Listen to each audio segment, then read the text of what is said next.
Hey, Guns and Games here, back with another video.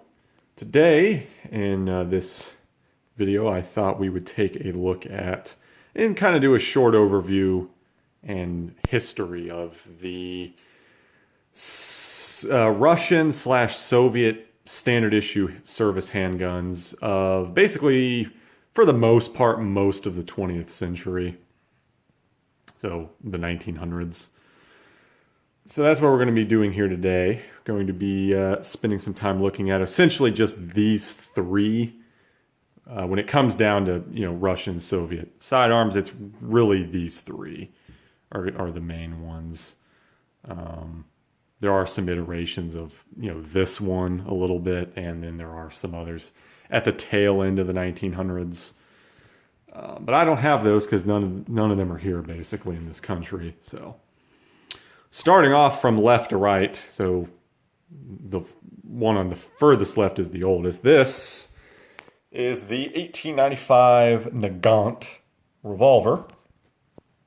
You might recognize that name, Nagant. Yeah, it's also the name of their standard issue bolt-action rifle, the Mosin Nagant. Same guy, Leon Nagant, a Belgian man, also designed this revolver, along with co-designing the Mosin Nagant.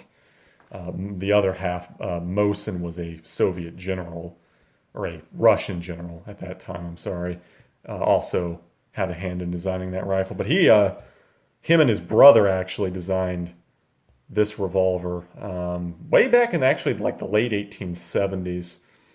So the Russians were actually not even the first ones to adopt this revolver necessarily. The design dates back to like 1879, roughly.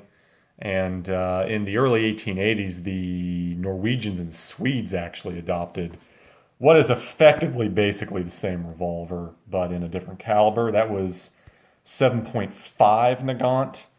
The Russians adopted in their own new caliber, 7.62 Nagant.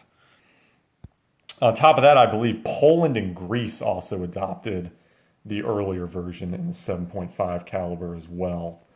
So those were all throughout basically the 1880s, and then the Soviets were the last ones to get on it in 1895. And really by the time they had already adopted this gun in 1895, it was already obsolete, basically. Much like some other stuff, this gun was already obsolete by the time it was adopted by the Soviet, or they were still the Russians at this point. It was already obsolete for a few reasons. A couple of American revolvers and a certain French revolver made this thing obsolete in years before. So, but this gun entered service again in 1895 and would serve, I guess, somewhat admirably in frontline service basically all the way through World War II, basically. And it was produced from 1895 all the way till the end of World War II, basically, in Tula and the Ashevsk factories. But not initially. From 1895 to 1898, this gun was actually produced in-house in Belgium initially. I'm assuming Russia had to get the manufacturing base up and running first to be able to produce it. You have to understand, really before Stalin took over in the mid-20s, 1920s, the Soviet Union was still largely an agrarian nation that had no substantial industrial base. So they had not a whole lot of industrial prowess until Soviets took over in the 20s. So, but then from 1898 all the way through 1945, this gun was produced in the Tula and Ashevsk factories. So this particular one is an Ashevsk one that was produced in 1927, and this is a pre-World War II model. The pre-World War II models actually differ a little bit from the World War II model. There were some changes done. This gun does not look how it originally should. Original Nagants, pre-World War II Nagants would have been left in the white, so they would have been, steel, stainless steel, silver color, whatever you want to call it. And then, like this gun would have gotten refurbished at some point, and then they just blued it instead. So, yeah, a lot of these are blued. Finding Nagant revolvers that are still left in the white are pretty rare nowadays. So, but that's a little bit of the context behind it. Some of the features, interestingly enough, it is notable for having a gas seal. So that means the cylinder actually pivots back and forth and cams into the chamber, basically. If you pay attention, you'll see if you caught it there, you might have seen that the cylinder moved. Let me really zoom in on it there. You saw that it moved forward just a little bit and is now camming into the chamber of the barrel. This creates a gas seal, so all excess gas does not escape. That is essentially a standard feature on the revolver. When any type of revolver is fired, excess gas comes out of the side of the cylinder, basically. And if you have one of your hands near the cylinder, you can mess your fingers or your hand up if the caliber is powerful enough. This prevents that from happening, so no gas comes out. All of the gas comes out the barrel. And this is actually beneficial because it actually helps velocity. This helps increase velocity somewhat. This actually helps the bullet, the 7.62 by 38 millimeter rimmed Nagant cartridge, get about anywhere from like 50 to 100 extra feet of velocity. Which helps range and accuracy somewhat. That is the one big feature that's notable about this revolver.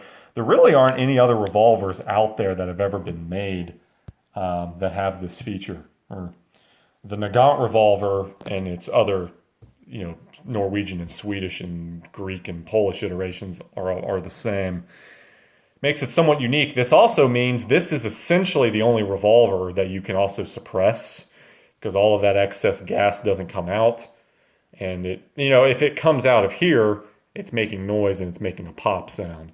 So you can put a suppressor on a revolver, but it's not going to really do anything because all of that excess gas coming out of here is going to be loud. But because none of that doesn't happen here, you can actually suppress these fairly easily. This is, like I said, essentially the only revolver you can suppress. And they're actually fairly common. You will see these that have been threaded and whatnot for a suppressor. Pretty interesting. It is kind of a standard early black powder era. Instead of having a swing out cylinder, it has a loading gate that you flick down, and you have to individually rotate the cylinder and load each cartridge, much like a Colt single action army from the 1870s. And then to eject the cartridges, you have to twist this and rotate it. And then you can pop each cartridge out that way. Pretty slow process, and then you have to hand load. It's not quick. Under duress, you might be able to, if you're really trying to get good at it, you could maybe load in 20 seconds. If you're really good, maybe like 15. Compared to a cylinder with moon clips that might take, if you get really good at it, you can load a moon clip into a cylinder in like 5 seconds. So, pretty bad. And by the time this gun was introduced to the Russians in 1895, it was already obsolete, like I said, because we had already beaten it. Us Americans had already introduced revolvers with swing-out cylinders earlier, like the Colt New Army in 1892. There were the break opens, like the Smith & Wesson Schofield, the number 3, were break open and were loaded with moon clips. You had the Webley too. And you had the French, the first European revolver to get in on the cylinder was the French Model 1892, which predates this by 3 years. And again, already better. So this gun, again, was already obsolete by the time the Soviets adopted it. So it kind of just feels like it was an afterthought. Sidearms, you have to understand, back then were kind of an afterthought. They were a backup weapon and were never generally intended to be used most of the time. If you're on a battlefield as a soldier and you're having to use your sidearm, you're in some pretty deep shit and you're in trouble at that point. So if you're in a situation in a war where you're having to use a sidearm, you're in a probably pretty dire straits to begin with. So, yeah. Getting into the cartridge, though, the 7.62 by 38 rimmed. Here, I actually do own some original surplus. This is a original box of Russian surplus cartridges. Each one of these little boxes contains 14 cartridges. Forgot to mention, this is kind of a unique in the way that it's also a 7-shot cylinder, not 6 or 5 that you typically see on a revolver. It's 7. Each one of these little boxes holds 14 cartridges, so 2 cylinders full. And here is what a group of 7 looks like. So again, it doesn't look like your typical pistol cartridge. To be able to actually make the gas seal, the shell has to go over the bullet. Because again, to actually make a gas seal, this has to cam into the chamber to make a seal. If you have a standard pistol caliber with the bullet exposed, it can't create a seal. So the cartridge has to be designed like this, with the bullet fully jacketed or covered. Pretty interesting. I don't know when this stuff was made, but it's not too old exactly. But this, again, looks a little different than standard. I've actually got some Fiocchi, modern new Fiocchi here. And it looks a little different. Do a little comparing and contrasting.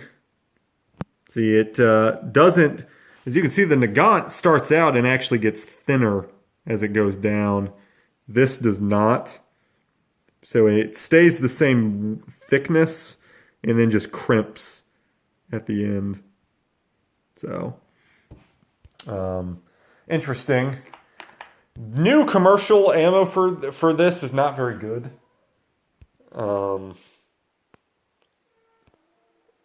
It's really, really poorly underloaded. This cartridge is not incredibly powerful to begin with. Actual real military surplus is somewhere between like a 32 and a 380 in terms of power. The military stuff is loaded a lot hotter and is noticeably more powerful and has noticeably more recoil. This commercial stuff feels like a 22, honestly. It's pretty anemic and does not instill confidence. While this stuff is, I wouldn't say it's powerful, it's notably better. And actually the feet per second is notably higher as well. But again, in terms of stopping power, you're looking at somewhere between like a 32 and a 380. Not incredibly good. I would probably not trust my life to this cartridge, but that's that, as they say. But that's really, I guess, about it. That's just a quick overview. To my knowledge, Russia was really basically the only country that made this. There was a very brief period in like 1930 where Poland made these for about a year in 1930 as well. Those are extremely rare and are actually pretty valuable as well. That's about it, I guess. That kind of covers it, I guess, for the most part. As far as modern day goes, not a very good handgun. But they're fun. They're cool. The gas seal and everything. They're just a neat piece of history. So, but moving on to the gun that replaced it. In between the two wars, the now Soviet Union, no longer the Russian Empire, would adopt this. This is the TT30 or TT33 or simply the TT. It would be adopted in 1930. and would replace this.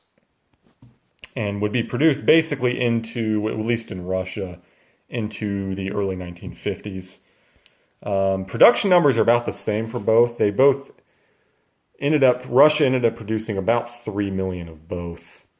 So, but again, Russia produced this for 50 years. They only produced this for a little over 20. So, they made a lot more of these faster in a smaller span of time. This one is not a Russian one. This is a Romanian one. Russian ones are a lot more expensive, and these are actually fairly cheap. As far as differences go, the only difference between this one and a Russian one is the safety. The original Soviet design did not have a safety. I actually have my Yugoslavian one here that does not have a safety. So no safety. The original Russian ones would not have had a safety. So kind of just imagine that on this. So, and the slide serrations were a little different. The original Soviet slide serrations were kind of this weird triangle shape. They're really weird looking. So, but this one was made in 1953, Romanian, post-war. Chambered in the 7.62 by 25 millimeter Tokarev cartridge. This is a box of Romanian surplus, 72 rounds, made in like the 80s. It is corrosive. This Nagant stuff is also corrosive as well.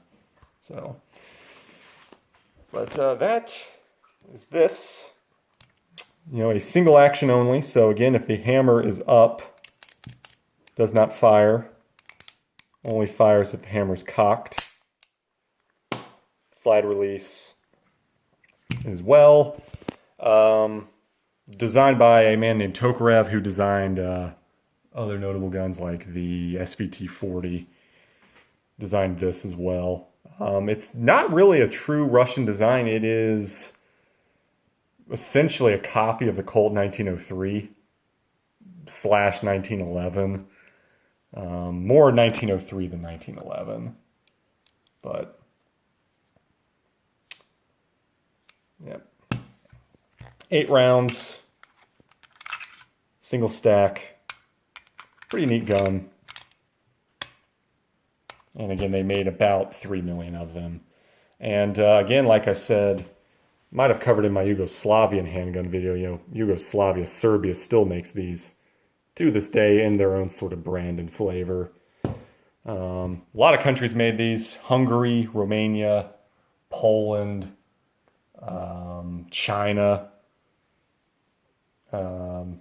Hungary made a special version for Egypt as well. That's about it. But a lot of different versions. The 3 million is just counting the actual Russian ones, let alone the others. Who knows how many of the others were made, really. But good gun, good cartridge. 7.62 by 25 Tokarev is a spectacularly hot, bottle-nosed cartridge that is really good at penetrating armor. And it's fairly accurate. So I like mine. Again, not a true definitive Russian, but it looks pretty nice. It's been reblued and refurbished before it came here. So, not bad. Lacking the Soviet star on the grips, though, as well. So, a lot more modern, pretty good handgun. This replaced the Nagant again and would have been their standard issue handgun during World War II, but did not actually completely replace the Nagant revolver entirely. So that's really about it. And this would, again, be produced even after the war in Russia, really basically into essentially the early 50s is when production would have been halted for its replacement, essentially. But a pretty good gun overall. It's a quite a good cartridge, as I've said. So then moving on to its replacement, the Makarov, whatever you want to call it. Introduced in 1951, Makarov PM.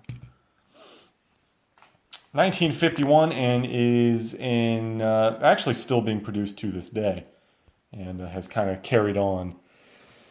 Again, introduced in 1951, introduced in a brand new cartridge, the 9x18mm Makarov cartridge, which is kind of an interesting cartridge. As far as power goes, it's like, as far as stopping power goes, it's about somewhere between 380 and 9mm. Kind of an intermediate between the two. But again, features a lot of improvements and upgrades. It is now a double action, single action. So it can fire with the hammer cocked and can just fire in double action as well. We have a actual safety.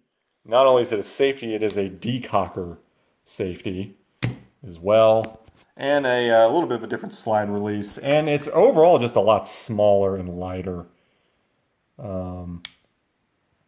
as well. Pretty short. We've got a barrel somewhere in the upper 3. It might be almost 4. Like 3.7, 3.8. Tokarev is almost 5. It's like 4.9 or 4.8 or something. So a lot more compact. Same capacity, 8 rounds. Overall, probably a less powerful cartridge, but a lot more compact and robust. And I think overall was more reliable too. So, introduced in 1951, this gun would go through quite a few different changes or variants. This is a true Russian one. This is a Russian commercial model. This one actually differs a little bit from a true military model. Really, the only real difference is the rear sight. So, but this is a Baikal IJ70 commercial model that was introduced in the 90s. Like I said, it is virtually 100% the same except for the rear sight. We actually feature a brand new adjustable rear sight. The originals were not adjustable. You can adjust it for elevation. No, there. Pretty interesting. But other than that, it's basically the same. And as the original. And they came in, some of the new commercial models have kind of come in a very, very smattering of grip styles. This is an original surplus Bakelite grip that I put on it. It originally came with a black plastic one made in Russia. Took that off, picked up a real surplus Bakelite set for like 25 bucks, threw it on there. Pretty good gun, good trigger. Sights, these new sights are actually pretty nice. Better than the original military ones. Really good trigger. They're just good handguns overall. We do have, it's kind of interesting, with the TT30 we had, push button, and we went, kind of regressed back to a heel release on this for some reason. I've never really understood that. So yeah, we have a heel release. They went backwards with a heel release for some reason. Never understood that. Unlike the TT30 as well, this gun is extremely easy to take apart. You just kind of pop the trigger guard out here and put it to the side, and the slide just kind of shucks off. The barrel is fixed, so the barrel doesn't come off though, but very easy to disassemble and reassemble for field stripping. A little bit more less complicated than this, where you have to take a screwdriver, move this back, pop the slide stop out, and then it slides off. A little more complicated and time consuming. But again, this is essentially other than the sight, a copy of the original military model that was introduced. This gun did go through several iterations as well. There was also a machine pistol version that was introduced called the APS. that is essentially the same gun, but it features an extended barrel that's about 6 inches or 5. It's either 5 or 6, and was upped to a double stack instead of a single. So you're looking at a 20-round magazine, extended barrel, and they actually incorporated a detachable stock into the design. That was the APS. That was also introduced at the same time in 1951. Later, in like the 70s and 80s, they introduced a double stack model called the PMM. This is the PM. That is the PMM. So Pistolet Makarova Modernizovaný, which is Makarov's pistol modernized. PM is Pistolet Makarov's pistol. Same gun, just now a double stack. That one was just a double stack now. So we've gone from 8 rounds to now 12. Basically it. And then you also see like the incorporation of the new sight design, new grip designs with like a thumb rest and whatnot. It's basically it. So 12 rounds now. There was also 10 rounds as well. You could get it in 12-round magazines and 10-round magazines. So extra capacity, that is also nice. And you also see those in the US too. The double stack models did come into the US as well. And starting in the 90s, they also started making these in 380. We started seeing single stack and double stack 380 models come into the US as well. Pretty interesting. This gun was also made by a host of other countries. China, Bulgaria made these as well. East Germany notably made a really somewhat desirable high quality model as well. Not sure if anyone else, I don't know if Poland or like Romania made them or not. Not really sure. I'm assuming they did. I know Yugoslavia never made these. But Hungary and Poland, I'm not sure if they made them or not. They probably did.